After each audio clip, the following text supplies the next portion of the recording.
directly over the web without downloading them. So it's sort of, YouTube for child language, Okay. Also, I mean, you can really read all the transcripts again, so you don't have to, pull down if you want to just browse. But if you want to do serious analysis, you really kind of count things and you want to study things in detail, then you should really download it.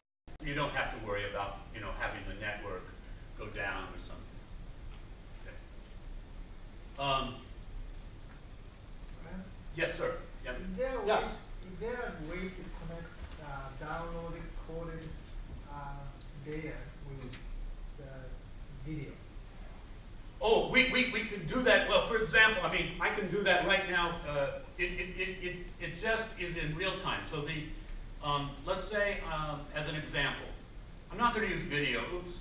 I'm going to use, but it's the same principle.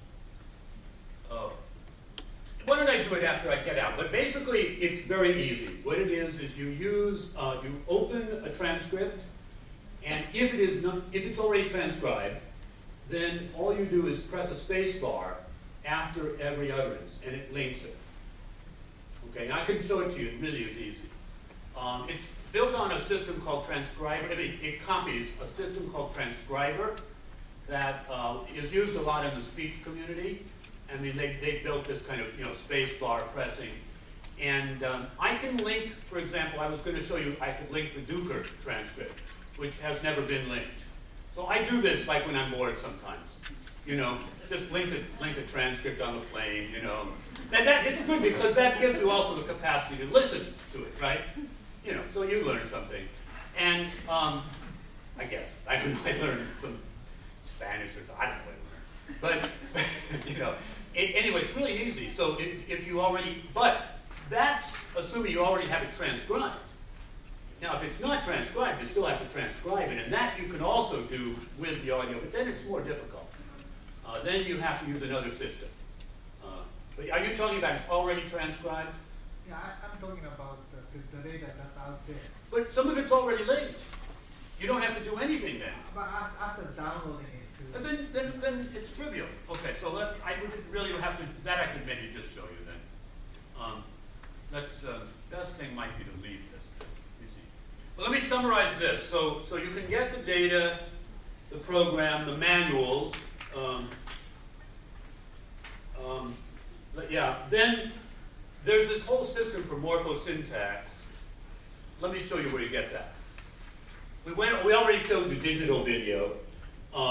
There's also, for learners, there's now a set of tutorial videos you could assign to your students.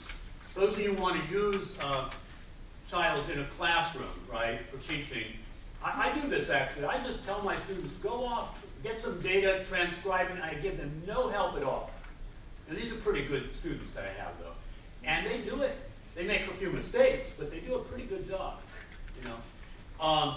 So let me then show you morphosyntax, and I'll answer your question, okay? I'm going to get out of this, though, because it's too complicated. So if I'm going to, let's see.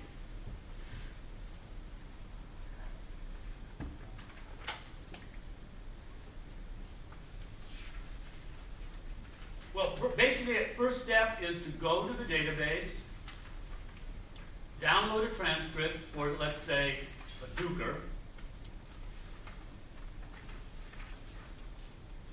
Right, there it is downloading. Okay. Then at the same time, I need to download the audio. Right? So I'll do that. And that's, I don't know where it went, but it went somewhere. Okay. I'll find it in a bit. And then I go back, actually I'll show you a little clearer, but go up here where it says downloadable audio and video, right there. Go into violin, Duker, I'll just get English. I'm just going to get one MP3. Now here you have to get, this is a little bit painful. You have to get each one by one. There may be ways to improve this, but let's see, even in Firefox, you have to save link as, I believe. Now, desktop's okay. So that's, did it come already? No.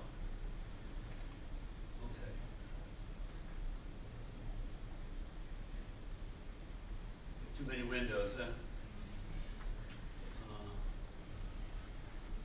see this already unzipped. So here I am. I'll just move that out here. This is all, I'm answering your question, Yas. Right? Okay. So I got the audio, I got the data, and here I'll just take this little one file here. Okay. So here's this 86102 EG.cha, and now at this point, oh, I'm sorry, I made a mistake. I should have gotten somebody that's already linked. I said Duker's not linked yet, but okay. What I would do to link at this point is I press what I call press F5.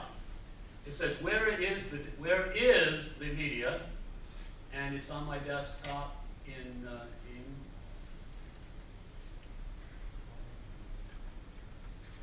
why not?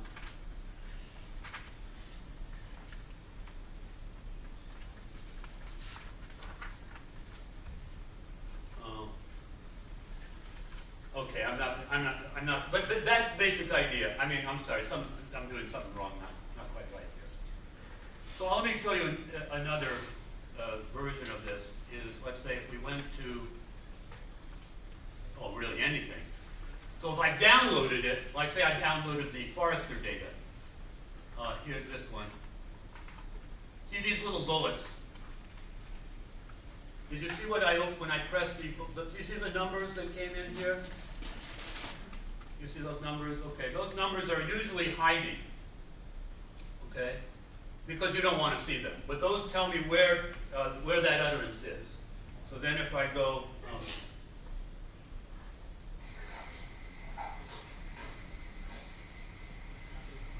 Can I have some?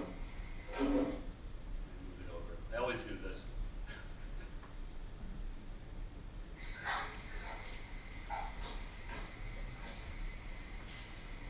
Can I have some? Can I have some? I mean, ready? He's great.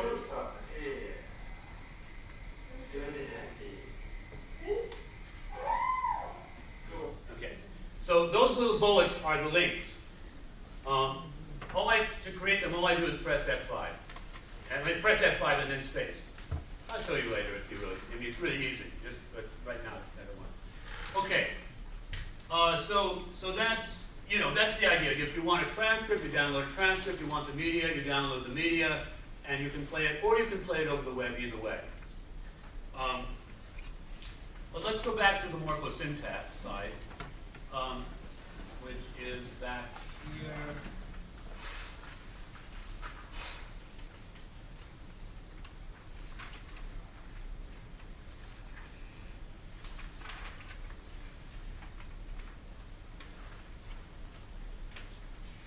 Okay, so, I mean, there's lots of stuff on the web, but I think one of the more important ones is this whole system for morphological analysis. And I'm going to start showing you a little bit of, this is the hard part of the talk, okay?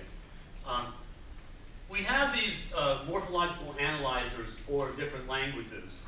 And basically, in order to do this, you do need to go, like if I want to analyze the Duker corpus, I've already done this with, say, the Cantonese corpus, although I guess that we have one we still haven't finished. But basically, you're using an English analyzer and a Cantonese analyzer together. So for bilingualism, you can't just analyze one language, but then, how do they fit together? How does this automatic system work? So that's what I want to show you. But say I wanted to get the English analyzer, I just basically click here, and it will download. It's a zip file, and then I'll show you how that works. But that's where you have to go. If you want to learn a little bit more about how I've written an article to cover some of the details of how these systems work in the book edited by Heike Behrens from the International Society Gaskell series. And with that paper is right there if you want to understand the details. The other side of this is the syntactic analysis. So this is for part of speech analysis, is this link. But there's also a whole system for syntactic analysis. This is based on grammatical relations.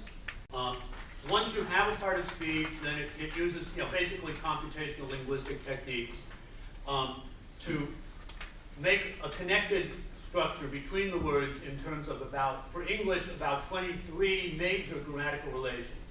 Subject, object, direct object, head of the prepositional phrase, and so on.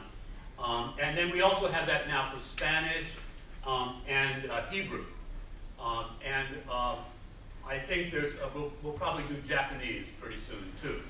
So there's some more details about this here, and there's been a lot of interest in the computational linguistics community for using this system to test out various theories of syntactic learning. Now to do that for bilingualism will be interesting also, but we're not quite there, but you'll see how we can get there. So this is called GRASP, which means grammatical relation, I don't know, something parser, I don't know. Dependency parser. Okay. So those are the web resources, various web resources.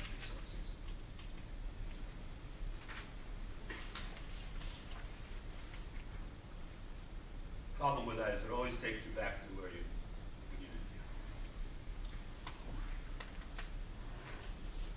began. Okay. Sorry. So transcribing, editing, some of this is obvious. I think you all understand we run frequency counts, look for specific keywords with qual. I'm not going to go over the really basic programs. Really the more interesting things are these more, well, the video of course is really important, but the more and the syntactic grasp and eventually the font. I'm not going to really get into font, and then I'll show you a little interoperability. So this is about the CA that no one cares about. But if you did, we have all these markings, up arrows and little round lines for quiet voice and laughter and all these different things that CA people love to use. And if you wanted to, you could use it. Okay. Transcripts linked to media, you've seen that. Now, I wanted to show you first this basic facility that actually we built for a number of people, but I also worked a lot with Gladys. And where's Gladys? Letting around somewhere over there. She is. And she and her group have been really helpful. Of course, so have the people at the Max Planck in getting so we could work between CLAN files, CLAN video, and Elan, which is the video system developed at the Max Planck, originally for gesture analysis, mostly. It comes out of a thing called Media Tagger, but they've been working on this for a dozen years at the Max Planck, so it's a really nice system. I'm not going to, actually run you through the program because just believe me that you put in a command that says chat to Elan, mytheory.chat, and then this happens. Okay, so what happens is, you just type that in, chat to Elan, mytheory.chat. It's a CLAN file called mytheory. In fact, here it is. This is the mytheory interaction. It's some medical students, and the chat file is over there on the right. Okay. And now it runs and it says all speaker tiers and from, and then it says number of tiers found, 177, and number of missing bullets. So you can only go to Elan if your chat file has all those bullets, the little ones I showed you earlier with the time marks in. If there are any of those missing, when you go to Elan, it won't make any sense. Elan has to be completely aligned. And there may be errors, though. Even if it did have bullets, there could be other errors, and you should look at that. Okay, then here's that same transcript in Elan after you run the conversion. I can even play this for you later on, but it basically, this girl saying, here's what it says in my theory, and then some guy goes up to the board, and he points at the board, and where is the hippocampus, and so on.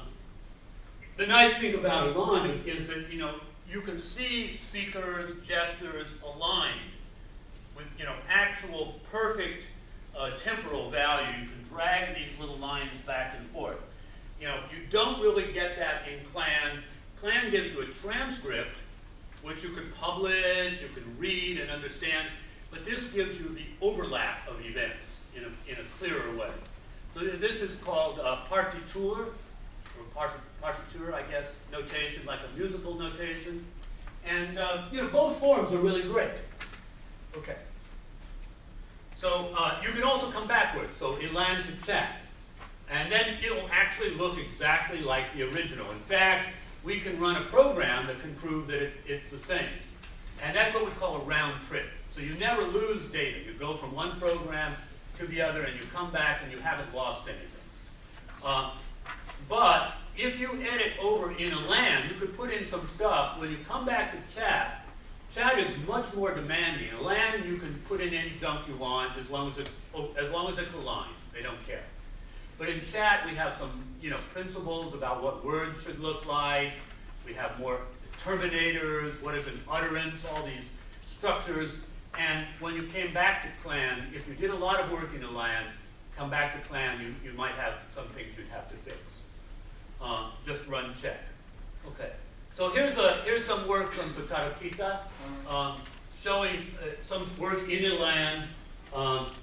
And all of this is on the web. You have his complete data set from Japanese, English, Turkish. I think that's it. Was there? I don't think Italian. Ages 3, 5, 7, and adult. Describing, I don't know how many movies. Extremely well organized, and all coded for different gestures of path and manner. This is that whole McNeil slogan stuff.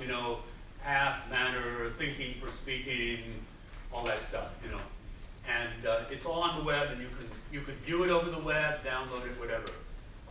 And it's in elan, but it's also in clan. Actually, on the web, it's in clan. If you want to play it back, you put it in elan. Now, there's another system we can also work with called Esmeralda, and this is used a lot by people in Germany, well, mostly Germany, actually.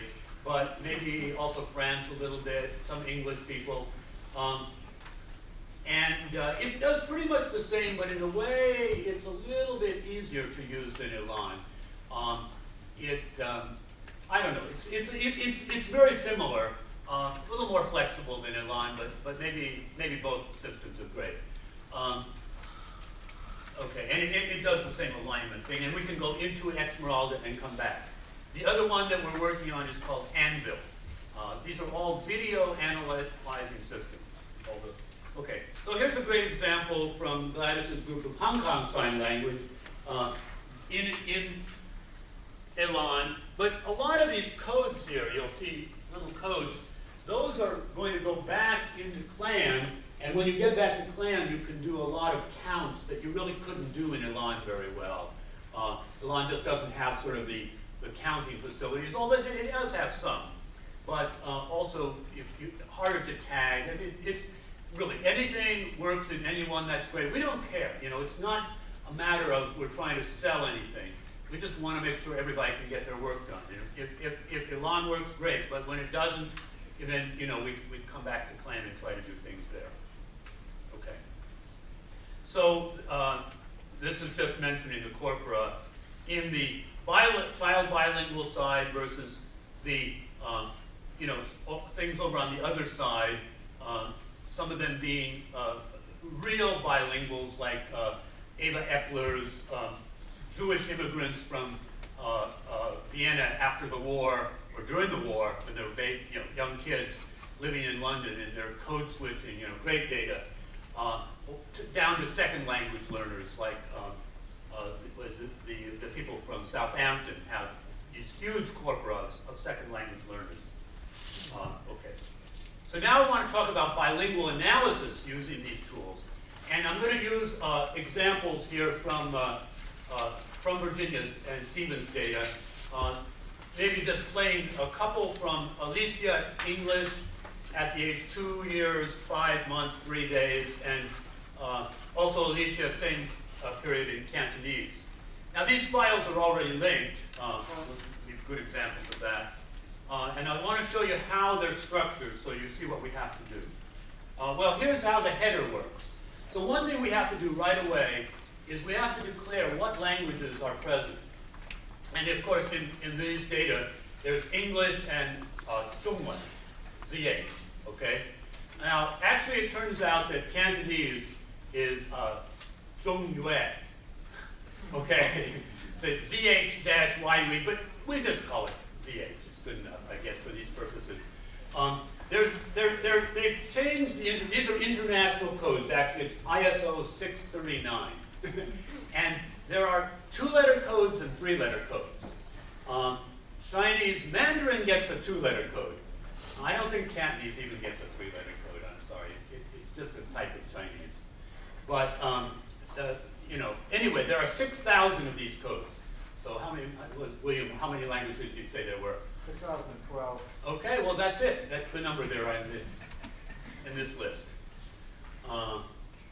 And you have to use the exact letters. That's the point. So if you're talking Spanish, it's not SP, it's ES. Okay? And Japanese is JP. Okay? It has to be exactly those letters. Now, also for each speaker, you can say what their dominance is. English, but, and that's a difficult matter. Right now we're a little sloppy about that. But the idea here is that this is for this file, we're going to say, because this was collected in order to really elicit English, basically. We're going to say that for this file that it's an EN, ZH. That means the first level default is English. Okay. Now, in order, I'll talk about that issue a little bit more. So I know a lot of you are going to say, what? What is a default language? What do you mean by that? That's all wrong. I know. But just wait. So now in order to do a more on this file, what we do is we open the clan and we set the working directory to the Alicia Ing directory. And then at that point we set the more live. I can show you that, but I can't do it in the middle of PowerPoint. And then you have to use this exact command, more space -s quote -zs. You'll see why in a second. And then you run this command on all of your corpus, in which you consider English, say, to be the dominant. Okay, and then in the case that you think that it's the English dominant and Chinese secondary in that corpus. And then you look to see if there are any words that are missing. That's the first thing you must do to do a more analysis. If there are words missing, then they'll go in this file, ULX, this XL. You see XL, it creates what we call a mini lexicon, which means all the missing words, basically. And you'll have to work on that and fix that. Either fix it in the transcript or add it to your lexicon. Then we do the same thing for Cantonese. You run down, look at the resultant file. Okay. So this is just preliminary. This is like preparing the wall before you paint it. Okay. And I don't know if you know about painting houses. All the work is in the preparation. Once you're ready to paint, it's like that. Okay. Now, when you're really ready and you have all those words either fixed in the sometimes they're just spelling errors. Could be all sorts of things. Oh, a lot of problems with Chinese is space errors. There's a lot of inconsistency about where spaces are put, and that can be a real problem. And if you want to have it both ways, then you cause a lot of problems then. So, in general, I've been working a lot with Twyla Tardif on Mandarin on this, and I've worked, also with Virginia and a lot of her people on Cantonese. But in general, we find that for syntactic analysis, more spaces is generally better. It gives you a better part of speech analysis, and we can talk about that later. Okay. Then you set the more library to English, and before you do this, copy your files. I don't want anybody to lose any of their data, because the +1 will actually overwrite the old file with a new file, and that's a practical thing to do. Otherwise, you get very confused. And then, so you run that command, and then you run a thing called post, which does the automatic disambiguation, because, a lot of parts of speech, and particularly English and Chinese, are ambiguous, right? I mean, sometimes words in Chinese can be nouns or verbs or even prepositions, right? And same with English. So you do all that for English, and then you do the whole thing, and you change your more library, and you slightly change the command. Now, instead of -s, it's +s. Now I'm going to look at all the sentences that are in ZH. And then run the same thing. And that's it. So here, now I'll just show you, before I run a post on a line, here's actually from the Alicia file. I think this is Stephen, actually. There is a badger, a hedgehog, and a frog. I don't know if you remember this. Okay. And you see that there is ambiguous. Every time you see the up arrow, that means it's ambiguous. And after you run post, all the ambiguity is removed by statistical, disambiguation. Okay. So now, at this point, we could study, we now have the morphological analysis, but I also want to say a little bit about the switching and the way the text has to be prepared. Well, anyway, so basically Stephen says, that's a cat story, a cat, the famous Puss in Boots. And then Alicia says, what does she say here? And she's actually looking at something else. She's looking at another book, and there's something's torn in the book. And, Stephen's talking about one thing, and she's talking about something else. Well, you can only see that in the video, actually. You wouldn't understand what's going on here. May I ask a question? Yeah. Can I understand that there is some code switching in this example if I have an old English? Well, you see the code switching because of the -ZH. It says that we have a default that is in English, and at this point, we've moved to a -ZH utterance. But at what stage of searching can I see it? Up to this point, I didn't do any searching. I prepared the law, Okay, I just prepared it, and I put all the syntax and the morphology. Okay, so now it's just very easy. I do qual plus s minus zh, and that's it. Just I'll run a qual command, kwal, and plus s quote minus zh, and then you'll find all the utterances that are zh. But that will not be the point of the switch. It'll be all of the Chinese utterances inside English. You might want to look right at the switch. Well, we don't have that program yet, but it's very easy. And that's why I'm talking with you here about these ideas. What are those more detailed kinds of questions that we could make, really nice little tools to just look at the point of the switch? I mean, you can see it. It's not going to be hard. Once you get all those, you'll see one of the things I'll show you is how you click to go back. From the result, you click and go back. But that's the right question to ask. Yeah. And it is easy. It's relatively easy, but we can make it even better. Okay. But this was, now then the other is a within utterance switch. So these are marked in a different way. So again, there's the top level for the corpus, then the individual transcript. Then actually even below that, there's a thing called new episode. So if you change inside the transcript, and new language. So you're going along and you actually say, well, we're not going to talk English anymore, we're going to go to Cantonese. Then you change your default. Then there's the level of the ZH, which is the individual utterance, is a change. But even within the utterance, you can change a single word. So you can be going along in Cantonese, and sorry, my character is something go. What is that? What does your sister say? Go. Oh, Maya. Yeah, Maya. Right. But that's right. Sorry, Maya. Here become there. It makes almost no sense. So they've been talking in 6 utterances in Cantonese above this, and suddenly there's this insertion of here become there. And I'll play this back to you, okay? So these codes actually function as hooks to go back to the video. I want to see all the @s's. So here's an @s, right? And @s means the second language.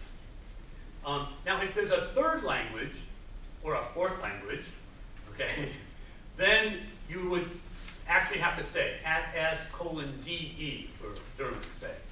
So there's the first language, you don't have to mark it.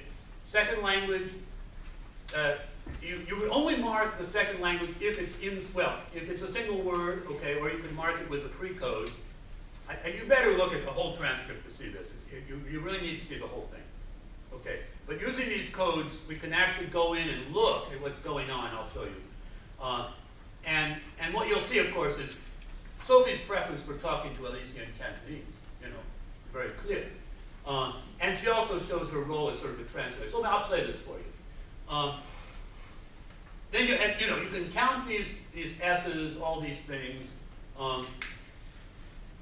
and you can do the same analysis then for the same day where there's the Chinese AC file, and we can look at that, okay?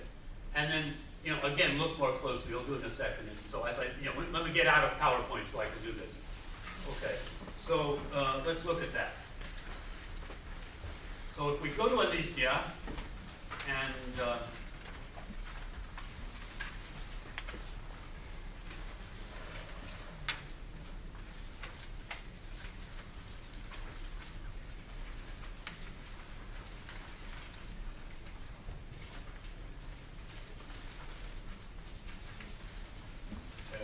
make this a little bit bigger. Hold on, shouldn't go too much longer, sorry. Okay, so you can, oh, actually, this is the Chinese one. Let me do the English one.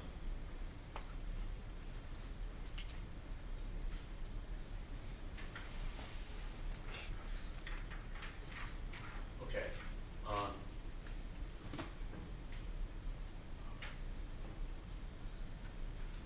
So here, that's a caption. Here you see the English is the default, and then it is going along English until you get down here. We don't need this movie. That's the cat story, you know, a cat. And here's all the grammatical analysis. You can also hide the grammatical analysis by, if you want to. You know, there's a user preference, but I can show it to you later or something if you want.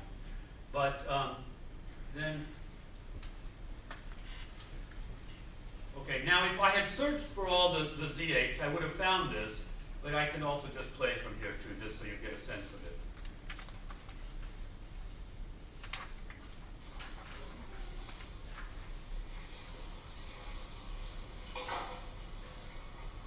That's the cat story. See this. Who's this? Okay. Douglas?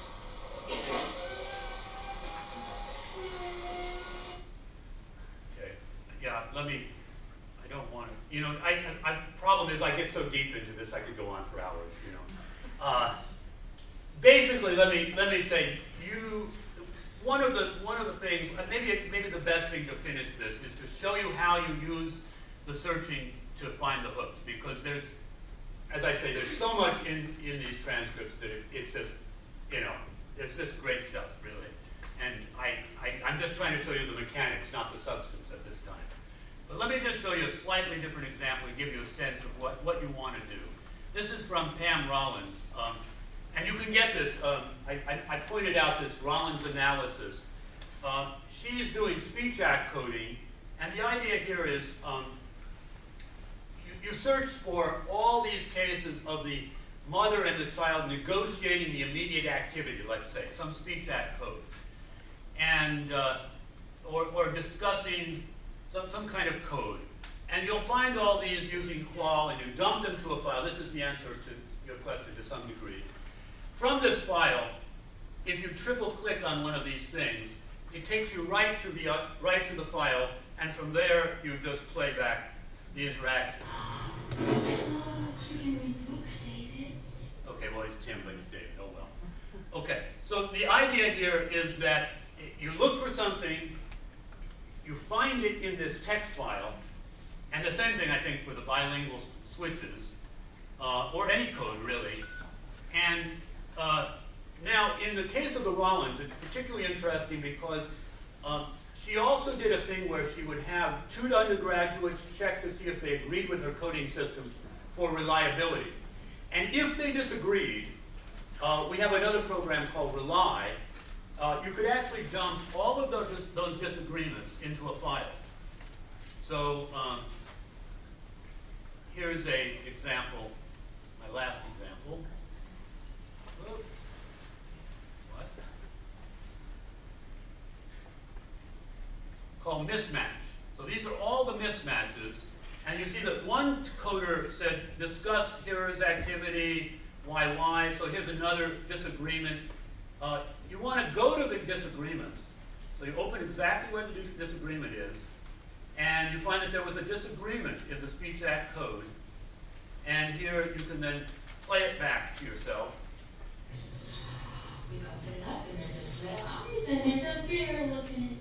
So, are they discussing the joint focus, or is she directing the hearer's activity? Okay, well, I'll let you figure that out. Okay, anyway, that's enough. I've taken up too much time, but thank you very much.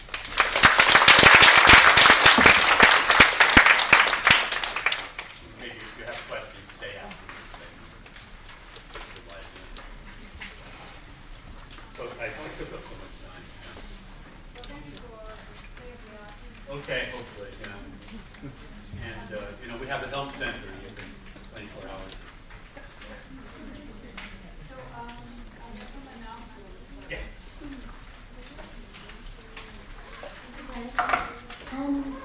Announcements about leaving the conference venue. We've arranged a shuttle bus to take the conference